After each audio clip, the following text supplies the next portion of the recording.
Look, when the president of the United States tells a foreign leader to watch his ass, we are not talking about diplomatic niceties anymore. We are talking about raw power, about red lines, and about what happens when you cross the most powerful nation on earth. Donald Trump just said those exact words to Colombian President Gustavo Petro. And let me tell you something. This is not just about one leader's mouth running wild. This is about the future of American power in our own backyard, about the drug crisis killing our kids, and about whether we are going to let socialist strongmen and Chinese influence take over Latin America while we sit back and watch. So buckle up, because what we are seeing right now is a fundamental reshaping of how America deals with its neighbors, and the stakes could not be higher. Now, I have been studying international relations for over 3 decades, and I have seen presidents come and go with different styles, different approaches. But what Trump is doing here, whether you love him or hate him, is sending an unmistakable signal. He is telling these Latin American leaders that the days of playing games with American interests are over.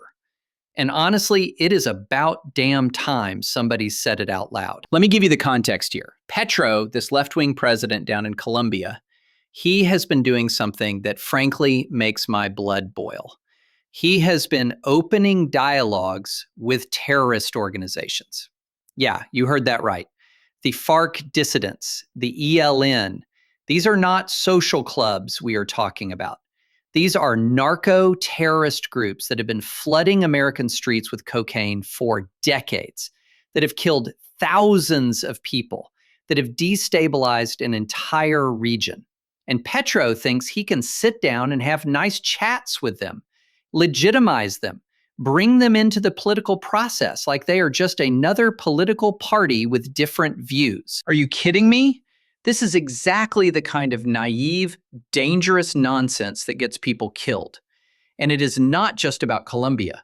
When you legitimize terrorists, when you give them a seat at the table, you send a message to every other bad actor in the region that violence pays, that terrorism works, that if you blow up enough buildings and kill enough people, eventually some left-wing president will come along and give you what you want. Trump sees this and he is not having it. When he tells Petro to watch his ass, what he is really saying is this: you work with terrorists, you undermine American security interests, you facilitate the drug trade that is destroying American communities, and there will be consequences, real consequences.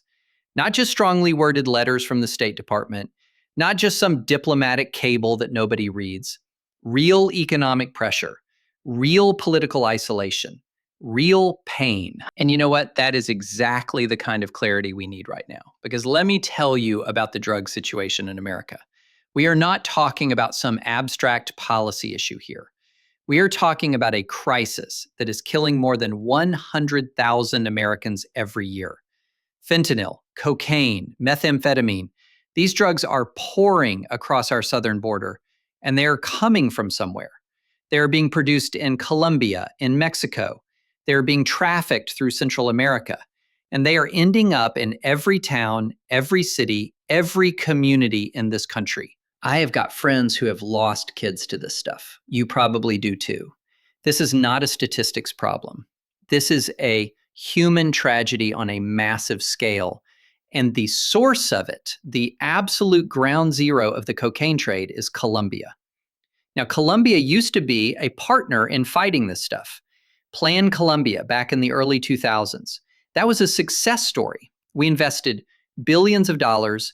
We helped the Colombian government push back the FARC. We reduced coca cultivation. We actually made progress. But now, under Petro, all of that is being reversed. He is talking about legalizing coca cultivation. He is cutting back on eradication efforts. He is negotiating with the very groups that produce and traffic the drugs. From an American perspective, this is completely unacceptable. Our interest here is crystal clear. We need to stop drugs from reaching American streets, period. End of story. And any Latin American leader who does not understand that, who thinks they can pursue some idealistic peace process at the expense of American lives, well, they need to watch their ass. Because we are not going to sit idly by while our hemisphere turns into a narco state paradise. Now, let me zoom out a little bit and talk about what is really going on here in terms of regional dynamics. Colombia is not alone in testing American patience.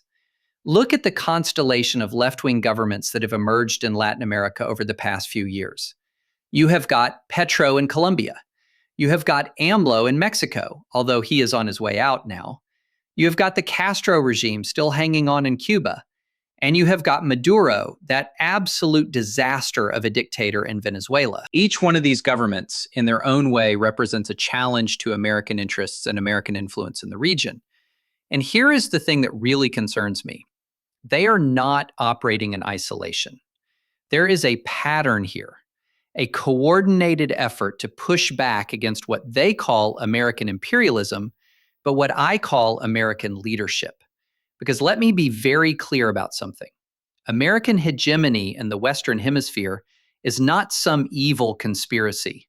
It is the foundation of stability, prosperity, and democracy in this part of the world. Think about it. When America is strong and engaged in Latin America, what do we see? We see economic development. We see democratic institutions taking root. We see improvements in human rights. We see countries integrating into the global economy. When America steps back, when we take our eye off the ball, what happens? Chaos, dictators, poverty, violence, drug cartels, Chinese influence. Oh, and speaking of China, we need to talk about that elephant in the room. Because while these leftist Latin American leaders are busy criticizing American policy, guess who is stepping in to fill the vacuum? Beijing. The Chinese Communist Party is making massive investments across Latin America. Infrastructure projects, loans, trade deals, political influence. They are building ports in Peru. They are financing projects in Argentina. They are cozying up to Venezuela and Cuba. And this is not charity, folks. China does not do anything out of the goodness of their hearts. This is a strategic play to undermine American influence in our own hemisphere. This is about securing access to natural resources, about creating political leverage, about building a network of countries that will support Chinese interests on the global stage. When the UN votes on Taiwan, when there is a human rights resolution about Xinjiang, Beijing wants to make sure that Latin American countries are voting their way, not ours. From a geopolitical perspective, this is probably the most important shift happening in world politics right now.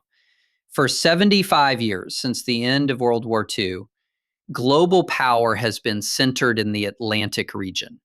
The United States and Europe, the Transatlantic Alliance, NATO, that has been the core of the international order. But that center of gravity is shifting.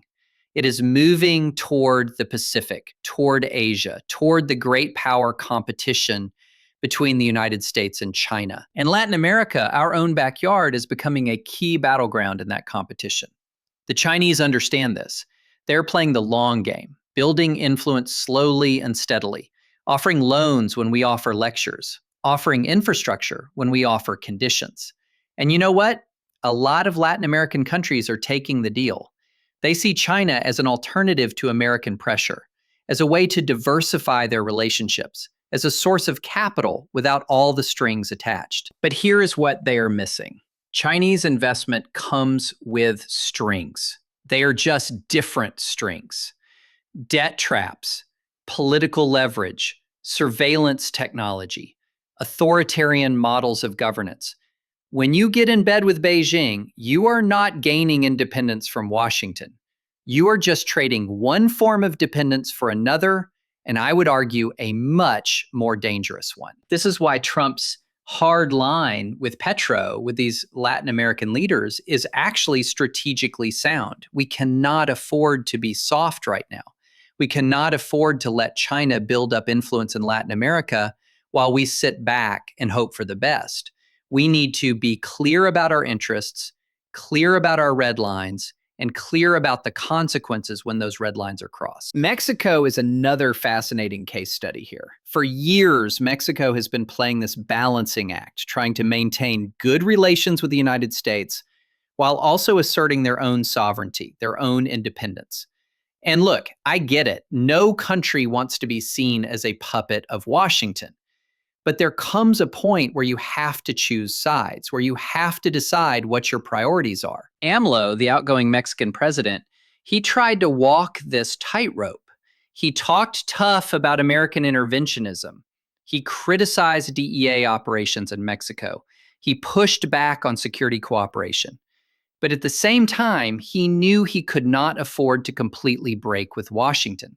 The Mexican economy is too integrated with ours, too dependent on American trade, American investment, American tourism. His successor is going to face the same dilemma, probably even more intensely under Trump, because Trump is not going to accept the status quo. He is going to demand more cooperation on border security, more action on cartels, more effort to stop the flow of drugs and migrants. And if Mexico does not deliver, there will be tariffs, there will be economic pressure, there will be consequences. Some people hear this and they think it sounds like bullying. They think it sounds like we are being the big bad imperialist pushing around our smaller neighbors. But here is the reality check. This is how international relations works. Power matters. Leverage matters. When you are the strongest country in the world, when you are the dominant economic and military power in your region, you use that power to advance your interests. Every country does this. China does it. Russia does it. The difference is when America does it, we actually get better outcomes for everyone involved. Think about what American dominance in Latin America has meant historically. Yeah, we have made mistakes. Yeah, there have been times when we supported the wrong people, when we intervened in ways that we probably should not have. But on balance, American leadership in this hemisphere has been a net positive. Countries that align with American interests tend to be more prosperous, more democratic, more stable than countries that go their own way or align with our adversaries. Look at Venezuela if you want a perfect example. Venezuela was one of the richest countries in Latin America back in the 1970s and 80s. Oil wealth, educated population, democratic institutions. Then they started moving away from American alignment. They started cozying up to Cuba, to Russia, to China. They implemented socialist economic policies. They nationalized industries. They undermined democratic norms. And what happened? Complete collapse. Hyperinflation, food shortages, millions of refugees fleeing the country, a dictator clinging to power through repression and election fraud. That is what happens when Latin American countries reject American partnership and go down the socialist anti-American path. And Maduro down there in Caracas, he is still hanging on, still destroying what is left of his country, still hosting Russian military personnel and Chinese intelligence operations. This is completely unacceptable from an American security perspective. Venezuela should be one of our closest partners, a wealthy democracy contributing to regional stability.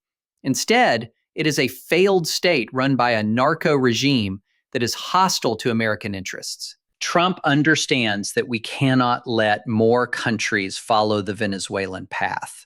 When he sees Petro in Colombia starting to make some of the same moves, talking to terrorists, implementing leftist economic policies, criticizing American drug enforcement efforts, he is seeing the early warning signs.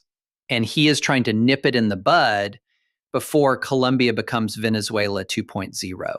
Cuba is the OG of anti-American regimes in Latin America. The Castro regime has been a thorn in our side for more than 60 years now. And yeah, Obama tried the engagement approach, tried to normalize relations, lift some restrictions. How did that work out? Did Cuba become more democratic? Did they improve their human rights record? Did they stop hosting Russian intelligence operations?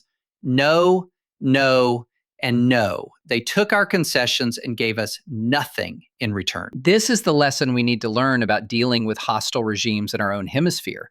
Engagement without conditions, diplomacy without leverage. It does not work.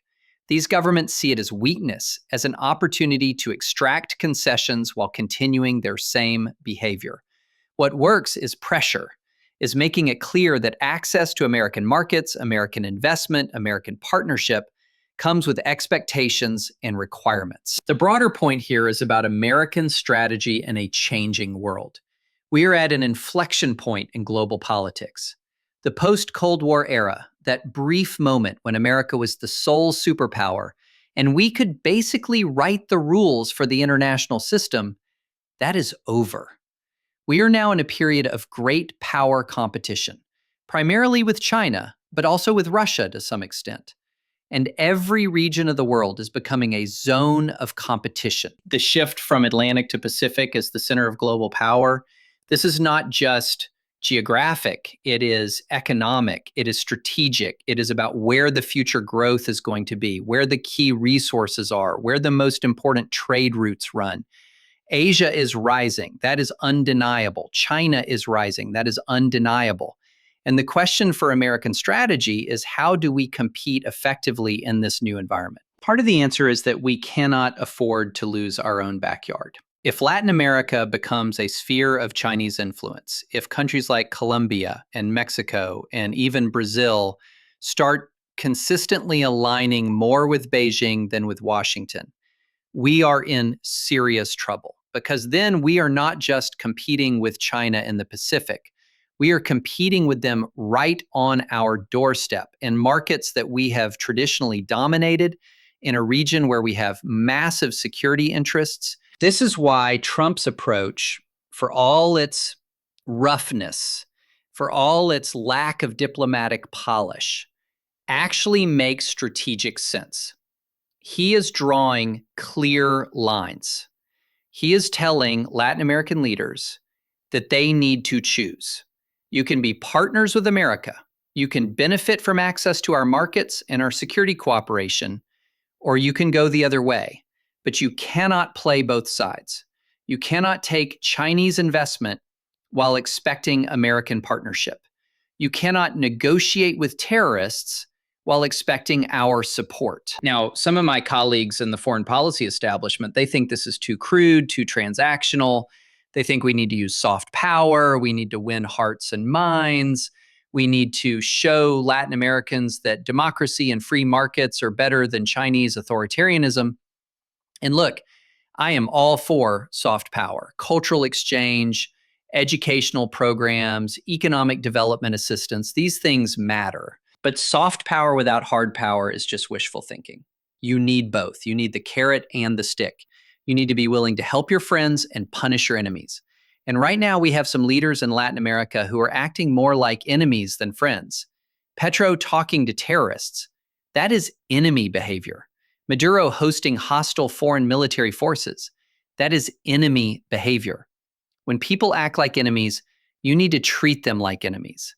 And that means consequences. The drug issue is absolutely central to all of this. And I do not think we can emphasize this enough. This is not some side issue, some problem we can deal with later.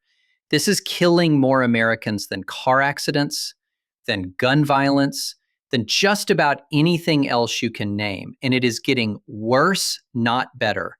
Fentanyl has changed the entire game. It is so potent, so deadly, so easy to smuggle that the old strategies do not work anymore. We need total commitment from Latin American partners to fight this. That means aggressive eradication of coca and poppy cultivation. That means going after the cartels with everything they have got. That means extraditing traffickers to face justice in American courts. That means allowing American law enforcement to operate in their countries when necessary. And any leader who is not willing to do these things, who thinks they can prioritize other concerns over stopping the flow of drugs into America, they need to understand there will be a price to pay. Colombia under Petro is moving in exactly the wrong direction on this. Instead of intensifying the drug war, He is talking about decriminalization, about alternative development, about addressing root causes. And sure, root causes matter in the long run. Poverty, inequality, lack of opportunity. These things drive people into the drug trade. But you know what? We do not have time for long run solutions when Americans are dying right now. We need immediate action. We need aggressive enforcement. We need results. And when Trump tells Petro to watch his ass, what he is saying is that the patience is running out. The tolerance for excuses is running out. Either you are with us on fighting drugs or you are against us. And if you are against us, you are going to feel the consequences. That might mean sanctions. That might mean cutting aid.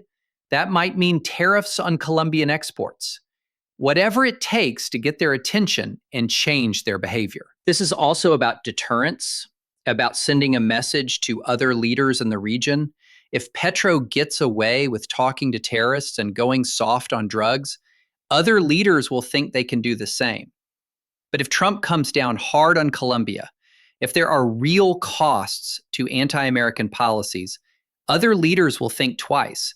They will calculate that maybe it is not worth crossing Washington. Maybe it is better to stay aligned with American interests. Mexico is watching this very carefully. The cartels there are even more powerful than in Colombia, and the Mexican government has been notoriously weak in confronting them. The next Mexican president is going to have to decide whether to continue the passive approach or to really crack down. And Trump's message to Petro is also a message to Mexico City. Get serious about the cartels or face consequences. The Chinese angle on all this cannot be overlooked. Beijing has been making serious inroads with these left-wing Latin American governments. They offer an alternative model, authoritarian capitalism, development without democracy. For leaders like Petro, like Maduro, this is appealing. They can get Chinese investment without lectures about human rights, without conditions about drug enforcement, without pressure to maintain democratic norms. But this is a devil's bargain. Chinese investment comes with surveillance, with political interference, with economic dependence that can be weaponized. And more broadly, every country that moves into the Chinese orbit is a country that moves away from American influence. In the great power competition that defines this era, Latin America is a key battleground, and we are frankly losing ground. Trump's aggressive approach is an attempt to reverse this trend, to remind Latin American leaders that for all of China's money and promises, there is no substitute for American partnership. We are still the dominant economic force in this hemisphere. We are still the security guarantor. We are still the most important market for their exports. And if they think they can replace American partnership with Chinese investment, they are going to find out the hard way that it does not work. The Atlantic to Pacific shift in global power is probably the most important geopolitical trend of the 21st century. For 500 years, since the age of exploration, the Atlantic has been the center of the world. European colonial powers, then the transatlantic alliance between America and Europe. This has been where the action was. But that is changing. Asia has more people, more economic growth, more dynamism than any other region. The Pacific is becoming the center of global trade, global investment, global power. America is a Pacific power as much as an Atlantic power. We have always understood this to some extent, but now it is becoming the dominant reality. Our most important trade relationships are across the Pacific. Our most serious security challenges are in the Pacific. The rise of China as a peer competitor, this is a Pacific phenomenon. And so American strategy has to pivot, has to focus more on Asia, more on the Pacific. But here's the thing, we cannot pivot to Asia if we are losing control of Latin America. If our own hemisphere is becoming a zone of Chinese influence, if we have hostile governments right on our southern border, we cannot focus our attention and resources on the other side of the world. We will be dealing with crises at home, with drugs flooding across the border, with migration crises, with economic disruptions. This is why securing American dominance in Latin America is actually a prerequisite for competing effectively with China and Asia. We need a stable, friendly, cooperative Latin America so that we can turn our attention and our resources to the Indo-Pacific. And leaders like Petro, who undermine that stability, who create problems instead of solving them, they are not just annoying. They are strategic liabilities in the broader competition with China. The future of American power, the future of the international order, it is being decided right now in places like Bogota and Mexico City and Caracas. It is being decided by whether we have the will to defend our interests, to use our leverage, to make it clear that there are consequences for crossing us. Trump's tough talk, his willingness to tell Petro to watch his ass, this is not just bluster. This is strategy. This is about laying down markers, about establishing credibility, about showing both our friends and our enemies that America is not going to be pushed around in our own hemisphere. Some people worry that this kind of approach will backfire, that it will push Latin American countries further into China's arms, that it will create resentment and resistance. And yeah, there is some risk of that. Diplomacy is always a balancing act. But I would argue the bigger risk is being too soft, too accommodating, too willing to accept behavior that undermines our interests. If we let Petro negotiate with terrorists without consequences, if we let Maduro stay in power indefinitely, if we let Chinese influence continue to grow unchecked, we are going to wake up one day and find that we have lost Latin America. And at that point, it will be much harder and much more expensive to get it back. So when Trump says, watch your ass, what he is really saying is that America is drawing a line. We are clarifying our expectations. We are making it clear that actions have consequences. And for those of us who believe in American leadership, who believe that a world led by America is better than a world led by China or by no one at all, this is exactly the kind of clarity and strength we need right now. The stakes are high, the competition is fierce, and we cannot afford to be weak or uncertain in our own backyard. Thanks for sticking with me through this, folks. Stay sharp out there.